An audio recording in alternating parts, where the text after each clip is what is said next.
Hello friends, welcome to my YouTube channel Quick Learning and today I am going to tell about the sects of the Buddhism. यानी कि during the deliberation of the fourth Buddhist council Buddhism को split कर दिया गया था दो sects में, जिसको का नाम था हीनयाना एंड महायाना. हीनयाना का मतलब है कि laser vehicle of the salvation, यानी हीनयाना जो बुद्धिज़्म्स थे ये बिलीव करते थे teaching of the Lord Buddhas की, और ये डिनाइड करते थे एक्सिस्टेंस ऑफ द गॉड. और इन्होंने बुद्ध धर्म के टीचिंग को और 8 फोल्ड पाथ को और 4 नोबल ट्रुथ को ही एक शिक्षा का आधार माना, और इसी के हिसाब से ये लोग अपना जीवन चक्र को चलाते थे.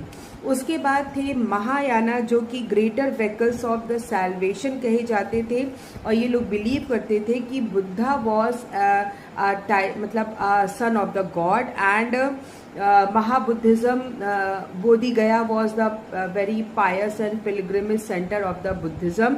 एंड ये लोग लॉर्ड बुद्धा की मूर्तियों पर, उनकी चीज़ों पर ही विश्वास करते थे. यानी कि दोनों सेक्ट एक दूसरे से डिफरेंट हो गए. कुछ बुद्ध की टीचिंग को ही प्रेफर करते थे और कुछ लोग उनकी चीज़ों को या उनकी उपयोग की हुई वस्तुओं को ही पूजनीय मानते थे और उसकी पूजा करते थे. उसके बाद फिर क्या इम्पैक्ट पड़ा बुद्धिज़्म का हमारी पूरी इंडिया में, अगर बात करी जाए महावीरा स्वामी की जैनिज़्म रिलीजन की, तो जैनिज़्म रिलीजन फैला तो लेकिन इतनी तेज़ी से नहीं जितना कि बुद्धिज़्म रिलीजन फैला.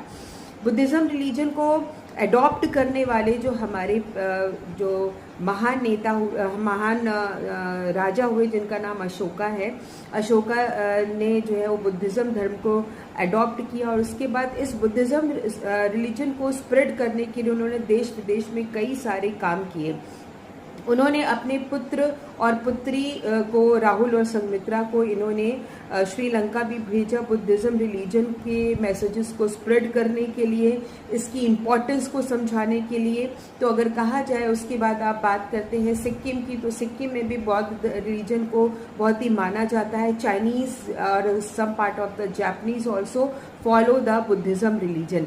यानी बुद्धिज़्म रिलीजन की जो टीचिंग और जो उनके मैसेजेस इतनी तेज़ी से स्प्रेड हुए as compare to Jainism religion. और बुद्धिज़्म रिलीजन को आज हमारे पूरे विश्व के कई प्रांतों में एक प्रमुख समुदाय के रूप में माना जाता है. इनके जो बौद्ध भिक्षु थे या नन्स थे, उन्होंने भी इस बुद्धिज़्म रिलीजन के मैसेजेस को देश विदेश में स्प्रेड किया और इस रिलीजन को जितना हो सका उतना फैलाया.